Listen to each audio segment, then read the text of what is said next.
Porque tenemos agenda propia. Hacemos un podcast. Urbana Podcast. Para entender mejor de qué va la cosa. Esto es Tenemos Futura. Un podcast original de Radio Urbana. Tenemos Futura.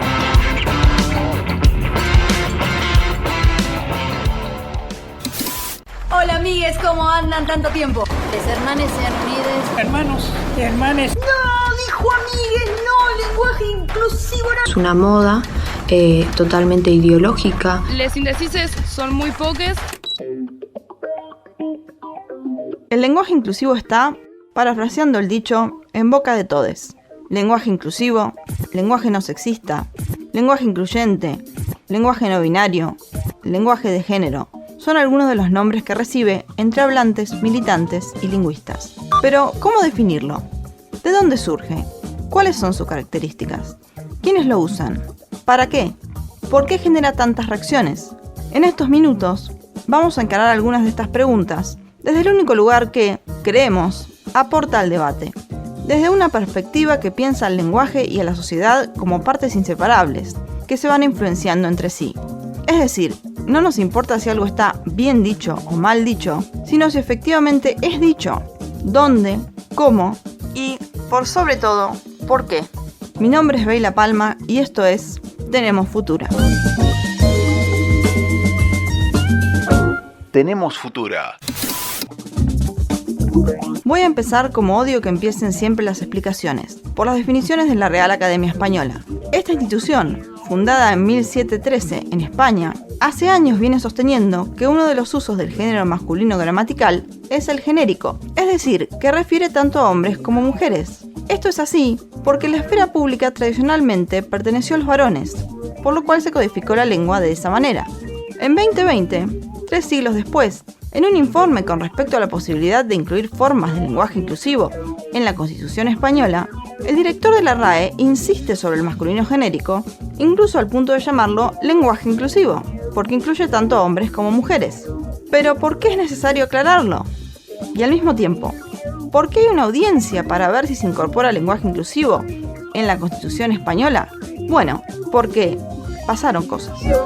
Nos hace repensar un poquito todo a todas y a todes. Eduardo, ¿qué tal? Buenas tardes. Estamos en el Colegio Carlos Pellegrini, es el segundo día de toma. Aquí está Natalia, que va a dialogar con vos en algún minuto más. Natalia es vicepresidenta del Centro de Estudiantes, estaba escuchando. Creo que los diputados, antes que nada, van a tener que plantearse algo que es muy central. Mañana y el jueves, ¿quieren pasar a la historia como aquellos que dejaron que cientos de mujeres y cientos de cuerpos gestantes sigamos muriendo? ¿O quieren pasar a la historia como quienes realmente le escriben y quienes legalizan el aborto? La disputa por la representación y el lenguaje. Para Andrea Menegotto, docente e investigadora de CONICET, el lenguaje inclusivo es un conjunto de acciones lingüísticas concretas promovidas por diferentes colectivos sociales, en especial los movimientos feministas y LGBTIQ+, y que el Estado tiene la obligación de llevar adelante para evitar las discriminaciones por género. Pero esas acciones lingüísticas se vienen discutiendo desde hace mucho tiempo en todas las lenguas del mundo, no solo en el español. En lo concreto de nuestra lengua, el problema central aparece en el uso del género masculino en sustantivos que tienen el rasgo más humano, es decir, fundamentalmente en todos los sustantivos que se refieren a profesiones, oficios, cargos y relaciones sociales. El sexismo lingüístico surge porque el género masculino en esos sustantivos es semánticamente ambiguo, es decir, tiene dos interpretaciones. Una interpretación específica en la que el masculino se refiere a hombres y otra genérica en la que el masculino se refiere a un grupo de personas sin importar si son hombres o mujeres. Vamos a un ejemplo. Una autoridad escolar le avisa a su equipo docente que a partir de tal fecha los chicos pueden inscribirse en la clase de fútbol. ¿Cómo va a interpretar esa frase el equipo docente? Pues es ambigua. puede referirse solo a los varones o puede referirse a varones y mujeres. Si nadie lo aclara explícitamente, ¿las chicas también pueden anotarse en las clases de fútbol? La gente se va a ir de la reunión con dos interpretaciones diferentes. Habrá quienes piensen que las clases de fútbol son solo para los varones, interpretación específica, o que las chicas también pueden anotarse, interpretación genérica. Por más que haya quienes repiten frases como no diga los chicos y las chicas porque los chicos nos incluye a todos, el masculino es semánticamente ambiguo y es un arma en las manos de las personas sexistas. Esta intervención sobre el lenguaje viene a poner en primer plano lo que los sociolingüistas vienen diciendo desde hace más de medio siglo. No hablamos todos igual, usamos formas distintas para decir las mismas cosas, y eso les agrega significados. Es decir, no es lo mismo decir galletita que masita. Ahí es el lenguaje el que nos está dando un indicio de dónde somos. No es lo mismo decir rojo que colorado. Ahí hay una marca, que puede ser consciente o no, de clase. A esto los sociolingüistas llaman variación, formas distintas de decir la misma cosa. Pero tampoco es lo mismo decir, por ejemplo, pueblos originarios que indios. Ahí la elección es claramente consciente. Se transmite una visión del mundo. Y con el lenguaje inclusivo pasa algo similar. Es una marca, una huella que deja la persona que habla en su discurso. En este caso, el efecto es disonante. Imposible no escucharlo. Y hay quienes dicen que esa es justamente la idea, que si se volviera normal, parte de la melodía del bla bla cotidiano, y no haya cambiado el esquema patriarcal, sería un fracaso. Pero ¿de qué formas de intervención sobre el lenguaje estamos hablando? Bueno, son varias, y ya estamos empezando a escribir su historia. Las primeras acciones lingüísticas inclusivas fueron de reemplazar hombre por persona, una forma simple de evitar transmitir la idea de que solo los hombres podían ejercer los cargos. Otras acciones más llamativas fueron visibilizar a las mujeres y hacer visible la ambigüedad del masculino genérico. Y es así como aparece la necesidad de decir presidenta, tenienta, capitana, coronela, pero también albañila, choferesa y oficiala. Y por eso la primera burla fue que el lenguaje inclusivo era hablar con la A. También llegaron todos los recursos de duplicación. Los chicos y las chicas pueden anotarse en la clase de fútbol a partir de mañana, las chicas y los chicos pueden anotarse a partir de mañana, los y las chicos y chicas, las y los chicos, los y las chicas. Además, aparecieron estrategias útiles para la escritura, pero no para la oralidad, como la barra separando la A y la O, o reemplazar la marca de género por la X o por la arroba, en los casos en los que se quiere dejar clara una interpretación inclusiva. Y finalmente llegó también el recurso de la E. Les chiques pueden anotarse en la clase de fútbol. Esto resultó una manera muy clara y mucho más económica que la duplicación para incluir en la convocatoria también a las chicas. Y así surgió la nueva burla entonces. El lenguaje inclusivo ya no fue hablar con la A, sino hablar con la E. Ahora, una de las cuestiones más interesantes es que con la E aparece también un nuevo significado, aparece una nueva forma y aparece un nuevo significado. La E ya no resulta solo una marca de género válida para incluir a hombres y mujeres, es decir, no solo reemplaza al genérico masculino, sino que también permite que las personas que no se sienten ni hombre ni mujer puedan identificarse específicamente. En esto, el movimiento Ni Una Menos, desde 2015, y el debate por la Ley de Intervención Voluntaria del Embarazo, en 2018, son dos hitos en la difusión del lenguaje inclusivo en la Argentina. Se empiezan a escuchar, sobre todo en los medios, voces que hablan con la E. ¿Por qué se nota tanto? Porque es una intervención sobre uno de los espacios más cerrados de la lengua, la morfología. Para decirlo rápido, las distintas formas de las palabras. Entonces, se introduce en la gramática un tercer género o género indefinido. Y tiene varias ventajas. Primero, permite incluir también a todas las personas no binarias. Y segundo, se puede decir. A muchos nos cuesta, pero se puede hablar de corrido usando la E. Las palabras y las cosas. Pero esto, ¿qué efecto tiene? La lingüista española Concepción Company dijo: a mí me pueden llamar oye, tú o no llamarme de ningún modo. Igualdad es que me paguen igual, me contraten igual y que tengan las mismas oportunidades sociales. De la misma manera, muchas veces se dice, hay que cambiar la sociedad, no el lenguaje. ¿Qué te dijo la señora hoy? ¿Qué pasó? Y la señora me dice, el todo es que no existe, y yo se lo explico, y la señora dice, no existe.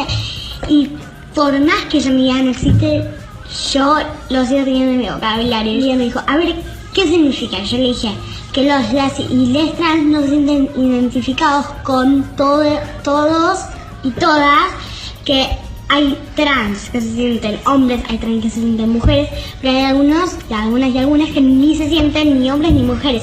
Y las y les trans reclaman eso. Quienes usan el inclusivo contestan que en realidad ya está cambiando y la lengua debe adaptarse a esos cambios para reflejarlos y potenciarlos. O también que la intervención sobre el lenguaje no se hace para cambiarlo, y mucho menos para prescribir su uso, sino para hacer patente al patriarcado y sus desigualdades cada vez que abrimos la boca. Es, entonces, un gesto discursivo. Santiago Kalinowski, investigador y lingüista de la Academia Argentina de Letras, cuyas afirmaciones no representan la postura institucional de la Academia, propone: lo que conocemos como lenguaje inclusivo es uno de los rasgos más llamativos de toda una configuración discursiva que rodea la lucha por la igualdad de géneros en la sociedad. Los usuarios y las usuarias del lenguaje inclusivo generalmente sienten algún tipo de compromiso o involucramiento o identificación con una serie de demandas que tienen que ver con temas de desigualdad de géneros. Lo usan para crear conciencia en el auditorio de la persistencia de una injusticia en la sociedad. Es decir, que lo anima una denuncia de esa injusticia y también es una de las formas que asume la demanda de cambio. Por lo tanto, su objetivo no tiene que ver con la gramaticalización, no tiene que ver con el cambio del código lingüístico compartido por los hablantes, sino que su objetivo tiene que ver con el modo en que se ordena la sociedad, con la injusticia a la que se someten a distintas identidades de género que, ante las mismas circunstancias, tienen desventajas. Entonces, no se puede decir que quiera cambiar la lengua. No tiene demasiada pertinencia a mí esa pregunta o colocarlo en esos términos. No se entiende bien el fenómeno que conocemos como lenguaje inclusivo si lo pensamos en términos de cambio lingüístico. Se entiende mucho más, en mi opinión, si lo pensamos en términos de configuración discursiva de una lucha política y como recurso retórico que tiene como objetivo tener un determinado efecto en alguien que lee o que escucha. Buenos días a todos, todas y todes. La Argentina realiza esta ceremonia de homenaje a las personas fallecidas por el COVID-19. En toda la extensión de nuestro país nos sentimos hoy mancomunados a pesar de las distancias. La mar no está serena. Pero, ¿se usa el lenguaje inclusivo? ¿Quiénes lo usan? ¿Y cómo? Aunque ya pudimos intuir sus principales funciones, todavía hay pocos estudios empíricos sobre el tema. En este sentido, hablamos con Juan Bonín, docente e investigador del CONICET. El morfema no binario N, alumnes, permite referirse a un grupo diverso sin necesidad de asumir nada con respecto a su identidad de género. De ahí el nombre inclusivo, ¿no? Que propone justamente no excluir a ninguna expresión de género. El año pasado hice una investigación sobre este tema, la cual medíamos las actitudes tanto de aceptación como de disposición a usar el lenguaje inclusivo. Y una conclusión que encontramos muy importante es que la mayor parte de las personas está dispuesta a aceptar el uso del lenguaje inclusivo en otras personas, aunque no está dispuesta a adoptarlo como propio. Es decir, no tengo problema que me digan vinieron les chiques, pero sí puede ser que a mí me cueste un poco más usarlo que a los demás. Otra característica que encontramos en ese estudio es que el lenguaje inclusivo es más aceptado y más usado en posición de vocativo, es decir, al comienzo de la frase, chiques, vamos al cine mañana, o estimades, les envío este mensaje, que en medio de la frase. Como por ejemplo, para todos los alumnos que estén dispuestos a venir a rendir la materia, nos encontraremos, etc. ¿Qué significa esto? Bueno, junto con otros estudios que hay sobre el tema, creo que muestra que se trata de un fenómeno más del ámbito del discurso, es decir, del uso más o menos consciente y más o menos estratégico de la lengua, que de la gramática. Es decir, no es un fenómeno que surja entre comillas, de manera inconsciente, no pensada, sino que responde a una planificación. Y por eso es que se usa especialmente al comienzo de la frase y con ciertas palabras concretas, porque su función no es tanto reflejar un estado de cosas, sino marcar un posicionamiento político-lingüístico de parte de la persona que habla.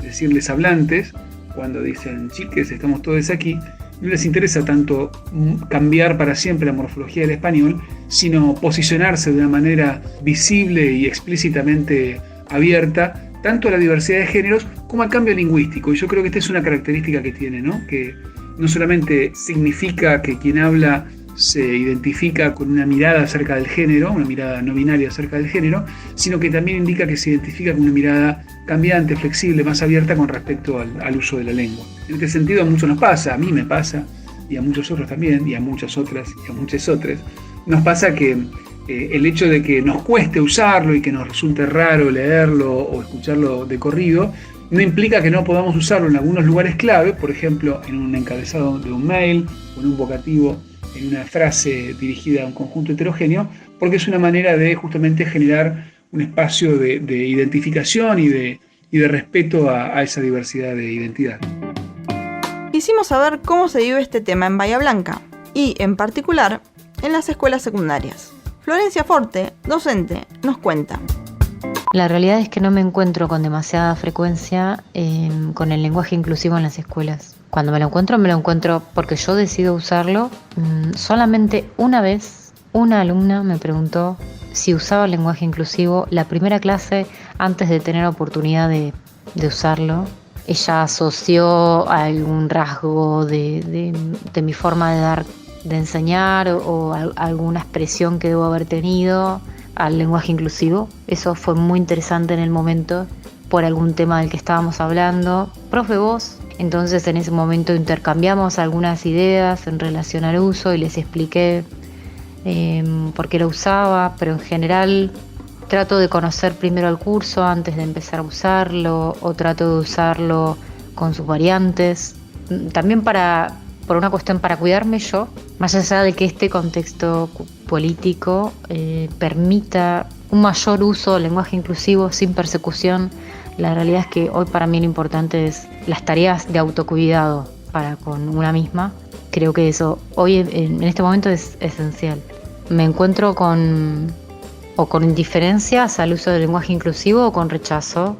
Con indiferencia en el sentido de, bueno, eso que está pasando, que sobreviene un cambio o que habla de ampliación de derechos, no es mi tema. Esa es una sensación que tengo generalizada cuando no es rechazo, ¿no? Como que en el mejor de los casos es ese tipo, no es mi tema. Y la verdad es que me genera pensar cuáles son las herramientas de transformación social que tenemos dentro de la batalla cultural para que no genere una reacción o intempestiva o de reducción de derechos. Este autocuidado del que habla Florencia da cuenta de que, en el territorio, el pronunciamiento en favor de la igualdad de géneros que implica el uso del lenguaje inclusivo, como todo pronunciamiento político, conlleva riesgos, que en el caso de los docentes puede llegar a sumarios o incluso despidos.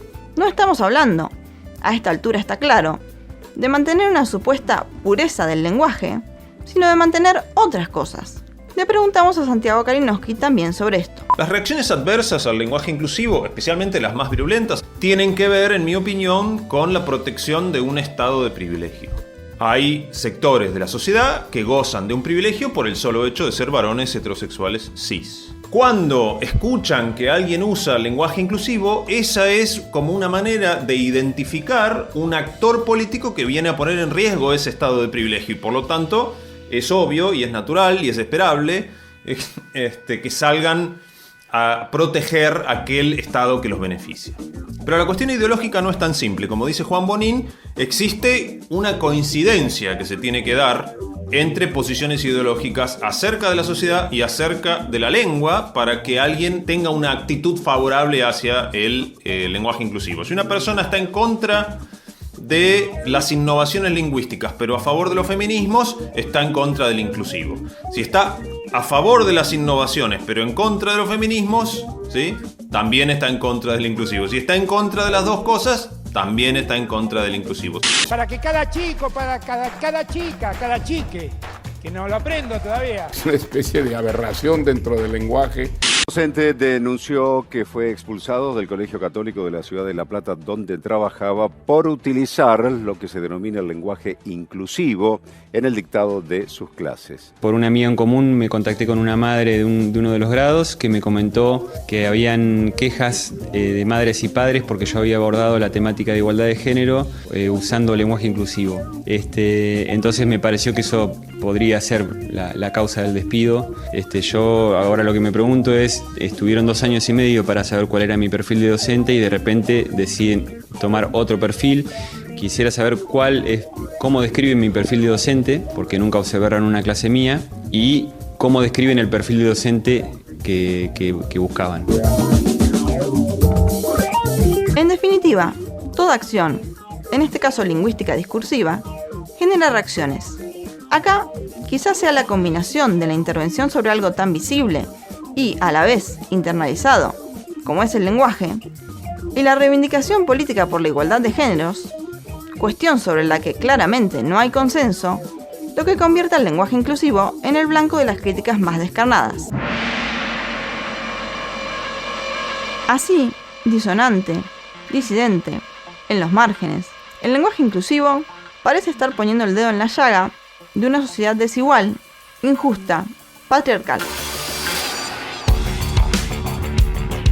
Esto fue un nuevo episodio de Tenemos Futura, a cargo de Beyla Palma, doctora en letras por la Universidad Nacional del Sur, donde trabaja como docente y también como investigadora. Es miembro de la Red de Lingüistas en Formación. Le interesa mucho ver cómo se arman los argumentos en las polémicas públicas a favor y en contra de un tema controvertido, como es actualmente el lenguaje inclusivo. Tenemos Futura. Idea y producción, Micaela Lencinas. Notas e informes, Lupe Seña, Tomás Casela. Edición y locución, Federico Becchi. Tenemos Futura, un podcast original de Radio Urbana.